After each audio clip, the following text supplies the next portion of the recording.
Welcome to Thriving Thursdays. We are running late today, but we are going to go ahead and get started in just a few minutes as I wait for a few more to come online and join us.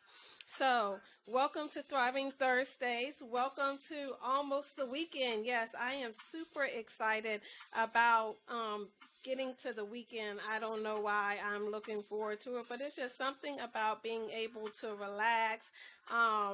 Not have to, well, I guess I still have to get up early, but we're not getting up super duper early and dealing with the commute and all of that stuff. So we are going to get started in just a few minutes. How many of you are out there are excited about March Madness? Yes, it is Sweet 16 time.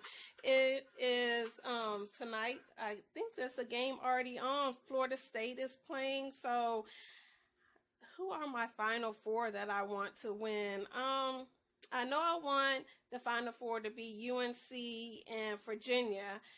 They're on the same side, so they both can't go to the championship, so I'm not sure about that. I'm probably leaning more toward, I don't know, because I like UNC, but Virginia is my hometown team, so what is a girl to do or lady to do or whatever? I don't know. What am I to do about that? I'm going back and forth between LSU and Virginia Tech. I'm a little salty about Virginia Tech beating Liberty, but they are playing Duke, so I do want them to win against Duke, so I will be happy about that. I will say if it's Virginia Tech and LSU, I'm probably going to go with Virginia Tech just because that's the hometown team. Once again, you know, you have to represent your hometown team. And then in the other region, it's a toss between Florida State and Michigan. I probably lean more towards Florida State if they both have to play, but we shall see about that as well. What else? The Alliance is wrapping up. The draft is coming. I am not one that watches the draft. I don't like a whole bunch of talking. And like if they took like 5 seconds to name each team, it would be fine. But they take all of this time. You have to wait and they're in the queue and all of this stuff. Just tell me who drafted what. And it's not like I'm into sports, but I'm not into sports that much to even know what they are really even, you know, what they need and all of that stuff. Okay, you know, some of the key players I might know that is in, you know, college. I'm like, oh, they went here. But, you know, I do check out who my teams, Eagles, Steelers, Saints, I do check out those that they drafted to see, you know, what kind of picks that they received. But that's about it. But the other thing that means is the NFL schedule comes out. So I always get excited about that to see what days teams play and try to make it into my schedule to see what teams that I'm going to play. We're not going to play. I'm not going to play any team. What's teams that I'm going to try to watch? So I definitely want to make it to about 2 or 3 games this year if the schedule allows. If more is possible, then, you know, that's good. That will be okay. I'm not going to say no to more games, but I definitely want to get to at least 2 games. And that would be a Eagles game. Definitely want to get to an Eagles game. I'm probably going to take my son to a Steelers game. He is a super duper diehard Steelers fan, which is why you know that I have Steelers as my team. It'll be his senior year, and I've been wanting to take him to a Steelers game, so I probably will do that as well. I opted out not taking him to a Steelers game this past season because I got him Alabama tickets to go to, and then what happened? His team, his high school was playing in the playoffs on Friday. The game was on Saturday. We had a storm coming through, so there was an advisory in the direction that we had to go. So they postponed the game until Saturday. And my heart was broken. My heart was broken because I had to cancel all my Alabama plans, my flight, my tickets. I was able to resell my tickets, but that was like the game of the century. They were playing Mississippi State, and I really, really wanted him to go to that game because, one, I have a friend whose son plays for both Alabama and Mississippi State, so it was a good time to see her boys, and all of those things, but it just didn't happen. So those are definitely games that I want to go to, and always try to go to, try to make it to a game at the Saints Stadium because they are super, super duper fun. So with that being said, I am going to go ahead and get started with Thriving Thursdays. I want to welcome everybody. As you can see, I have my Journey to Greatness shirt. I got to show you these fancy, fancy bracelets that I have. I ordered these from 3shades underscore chick. You can find her on Instagram. I know she's on Instagram and Twitter, but these are some custom made that will go with my my logo shirts. That will be great, great thing to have. So what else is going on with Thriving Thursdays? We are going to be talking about being imperfectly perfect. So for those that have never joined me on Thriving Thursdays, I want to welcome you, and those that are returning guests, thank you, thank you, thank you for coming. I am Lakeisha Major, the owner of Journey to Greatness, in which we inspire people to not just survive, but to thrive in their everyday lives. And so with that being said, I am going to go ahead and get started with Thriving Thursdays, being imperfectly perfect. So last week we talked about the power of approval. That goes in with being imperfectly perfect. That ties in. The week before that we talked about being a work in progress. And I believe the week before that we talked about a sense of failure. So all of these kind of tie in together. So if you miss any of those topics, you can go back and check on YouTube, which this will be loaded up onto YouTube. Everything's on my YouTube channel, as well as my business Facebook page, Journey to Greatness 2911. You can find all of the videos there as well, to be able to watch and catch up on anything that you miss or you wanted to see again. So being imperfectly perfect. Society has a image that everybody should have. They say that everybody should have, either you're too skinny or you're too big, your hair is too long or too short, or, you need to be this size, this height, this weight, this, this career status, this, this amount of money. All of these things society has placed upon us and said that these are the things that you should be in this category. And if you're outside of this box, then you're abnormal, and you need to come on along with the game and do what is expected from you. But actually, we all are imperfect. Even the person that has this ideal image, they have flaws as well. So a lot of times we measure ourselves up to that image that society says that we're supposed to have, and not accepting us for who we were made to be and who we are, with all of our flaws and all. So you were made perfect in an image with your flaws. If we all were made in this cookie cutter image that we have of each other, or that society says that we should be, it would be a boring world. We all would be the same. How will we be able to tell one person from another if we all fit in this box? And so that is not what, it's about. Whether you have curly hair, I have curly hair today, and you wanted straight hair, or your hair was bushy and you wanted it to be sleek, or, you're overweight and you wanted to be underweight, or the opposite, you're underweight and want to be overweight, or, men, I'm talking about a lot of things that women like. Men, as they get older, they start balding, and that's like, subject that they don't want to talk about. I'm balding, and so their hairline is receding, and they're holding on to that hair, and they do not want to cut it off because they're like, that's like out of the question. I need my hair. But these are changes and things that happen in life. Some flaws we are born with, and some flaws we get as we get older. And so I'm going to start out and talk about my flaws. So according to society, a flaw that I have is that I'm a single mom raising 2 kids. That's a flaw because you're supposed to have a 2-parent household, 2 income, the mom and dad and all of those things are supposed to be there. That's a flaw that I have, according to society, and I make the best of it. Some days are easier than others. Another flaw that I have is procrastination. Yes, I am a procrastinator. A lot of things I'm just like, okay, if it happens, it happens. I'll wait. A lot of packing is definitely one that I procrastinate about. It's I wait to the last minute, but a lot of things I really do procrastinate. It's a work in progress on the procrastination. I've added that to my list of things to work on. What is something else that I have a flaw of?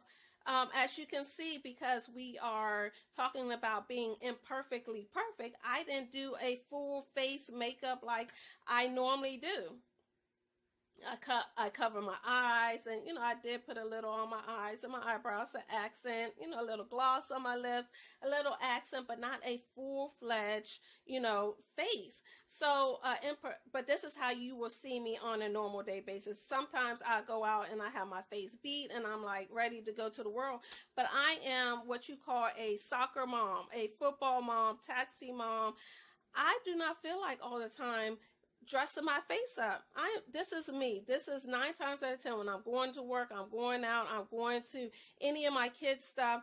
This is me. Now, if I'm going to a special event or something like that, I might do, I'm definitely going to put the foundation and try to contour. I'm still learning the makeup tips and all of that stuff. But you might, I might do more to my eyes just on that everyday basis, shadow and, maybe different colors and stuff like that.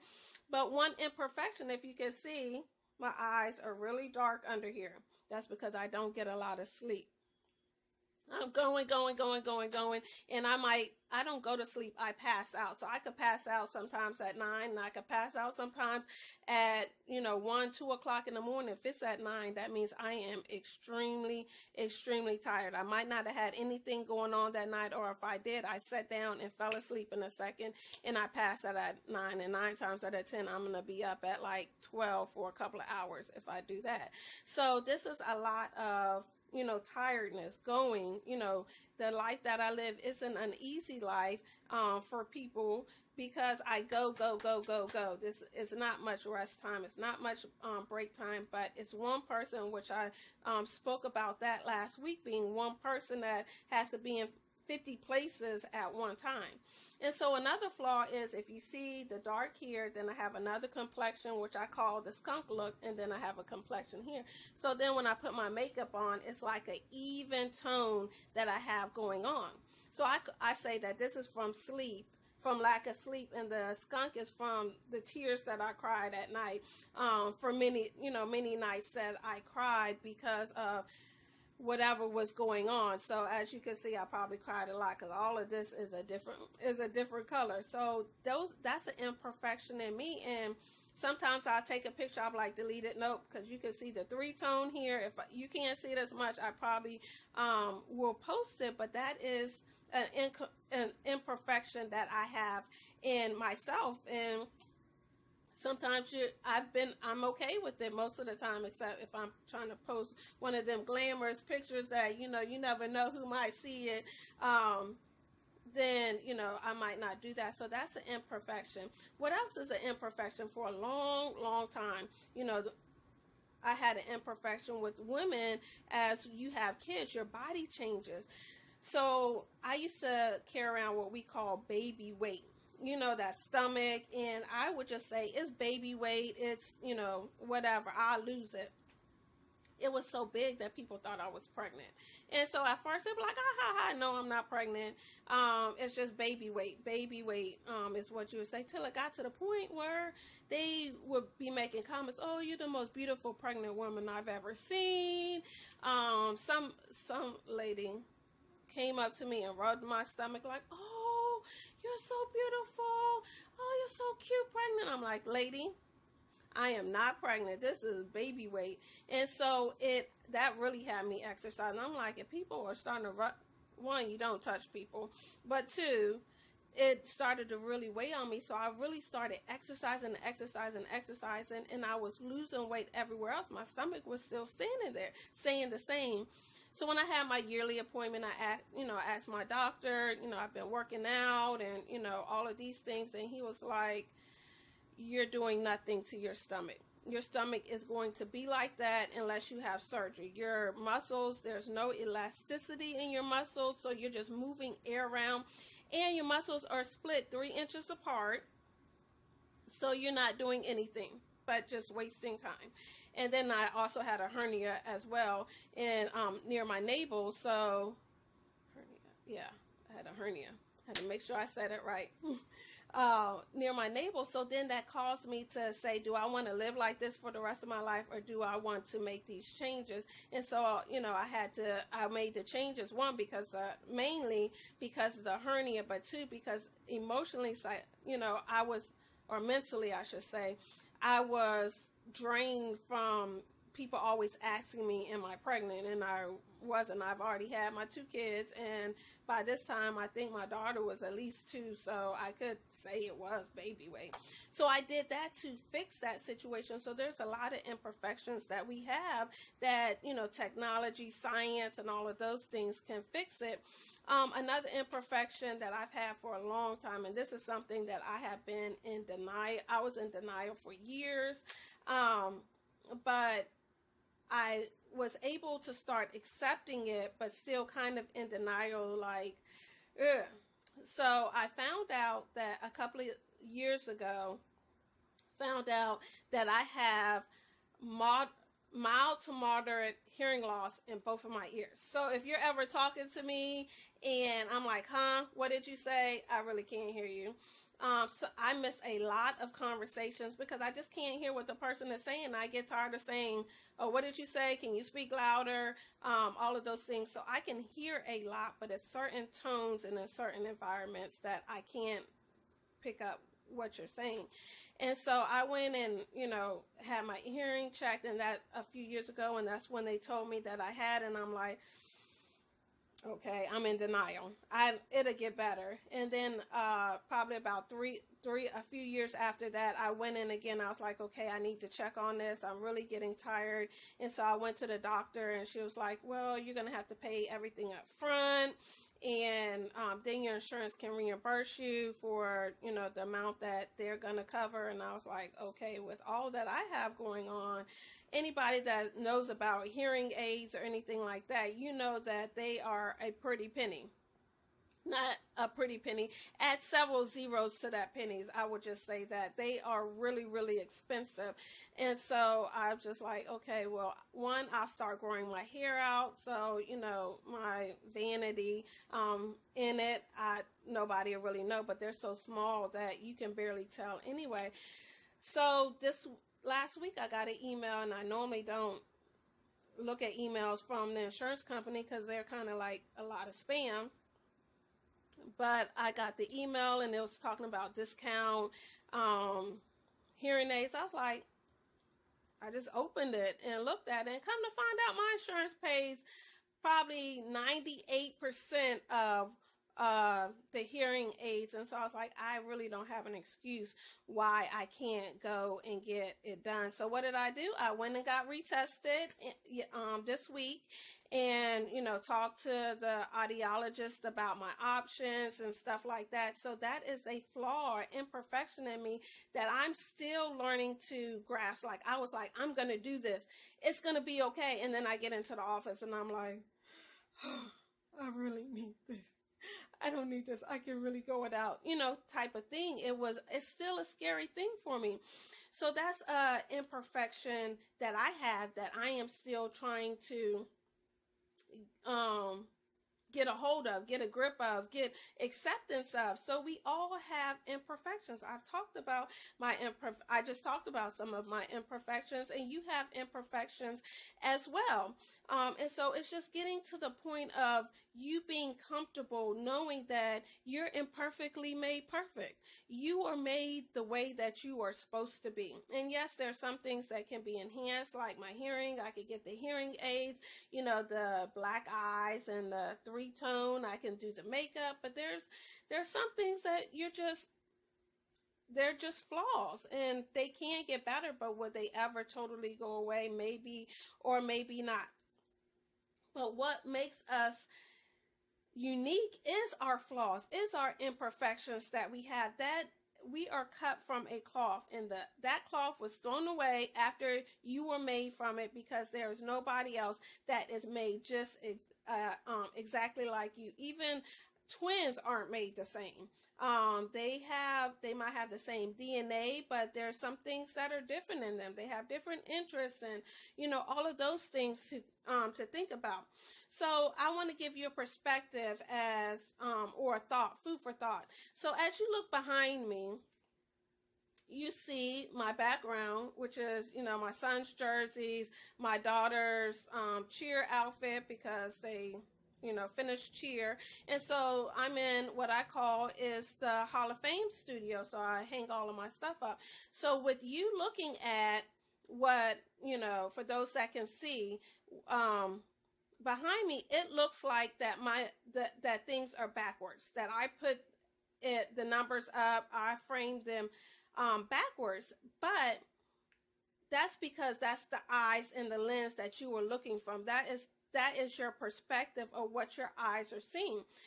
Actually, these numbers are right. So they are in reverse. So the 31 that's here, it's reverse. All of these numbers are like kind of reverse. This is my right hand. This is my left hand. Type of thing. But it's what you see. So you see a flaw in my background, but it's really not flawed if you were looking from the correct direction that they were laid out from. And so that's the same thing in your life. That's the same thing with your flaws.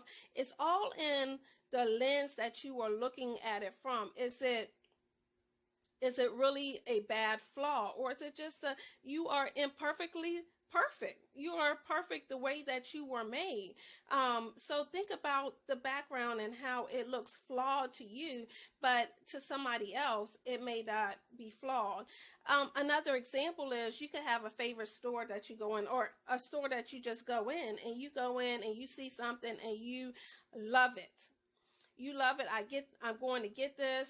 And you could go back to the same store and you see nothing. This store has nothing. It is so boring.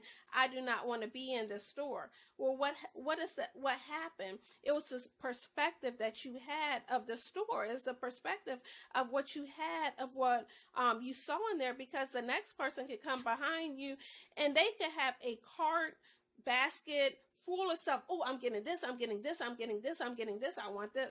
I like stores like that. I like visits and shopping where you want this and you want this, and you got the money as well to get this and get this and this. And when you go to the register, you have no worries, because you don't have to put anything back, thinking about, all the other things that you have. But it's about perspective. You went into the store thinking there is nothing in here. I don't like anything. Everything looks the same. But that's how it would be if we all were the same, if we all didn't have any imperfections. But somebody else could come into the store and see it as a wow moment. So that's the same thing as people look at you. Some people be like, look at that in her. Look at what she have and stuff like that. And other people are wowed about what is going on. So we want to get to the point where you are wowed about yourself. You are wowed about your environment. You are wowed about the things that are going on in your life, and that you have accepted that you are imperfectly perfect. So that goes into the V peace. That's like peace. The V in thrive. V in thrive means vacate the negativity. Vacate the negativity of your flaws, the down talking of yourself, the dislike of I'm not good enough, or any of those things. You have to vacate. Is it there? Yes. Do we all, go through that time? Yes, we do. And it's not always something that just automatically eliminates, but it means to vacate. That means remove yourself from the negativity and start telling yourself positive things. With my face, I'll give an example. It is what it is. This is me. I'm a mom. I'm, I'm coming, and I love me the way that I am. And yes, do I want the makeup sometimes? Yes, because I like looking the flawless. I like the glam look and all that stuff. But 75% of the time, you will not get the glam look out of me because I have so many other important things that are going on. So with that, that's what I have for you for Thriving Thursdays. It's just being okay with being imperfectly perfect. Know that you are made in the image of the way that you're supposed to be. And if it's something that can be fixed and you would like to fix it, there's nothing wrong with enhancing yourself and doing those things, but just know that you were made perfect in the image of who you are and where you're supposed to go. So with that being said, thank you for joining my Thriving Thursdays. Do not forget to comment, give the hearts, the thumbs up, the laughs. Thank you for those that are watching the rebroadcast. Don't forget, you're welcome to comment below. I do go back and I do go back and listen to my broadcast and read the comments and interact with those things. So like, share, follow, subscribe, all of those things. You can find me on Tuesdays for Just Thrive, where I have a talk show where I bring individuals that have adapted the principles of the Thrive. So what does Thrive stand for? Trust the process, highlight all wins, receive guidance, invest in yourself, vacate negativity, and evaluate your goals. So with that being said, I will see you on Tuesday when we will have I talked last week about Mama Major. Next Tuesday for Just Thrive, we're going to have Mama and Papa Major up here so you can see where all this goodness comes from, all this personality, and just hear how they have survived in life. Have they adapted the Thrive mentality, and how are they moving and shaking? They have been married 45 years. I think 46 years will make it. Next month will be their anniversary. I believe it will be 46 years. Maybe it's 45. Maybe it's 45 next year because I'm 40. This year because I'm 40. It was 54, so you can do your calculations yourself, or we can ask them on Tuesday. And so then we will have Thriving Thursdays as well. We'll have Thriving Thursday as well next week, where I will give you some more nuggets. So don't forget to share with your friends. Come back and visit me. Hit the hearts, the likes, the subscribes, the thumbs up. I am out of here. This is Lakeisha Major, and I am going to watch some March Madness. Y'all have a good night, a good weekend, and I will see you later. All right.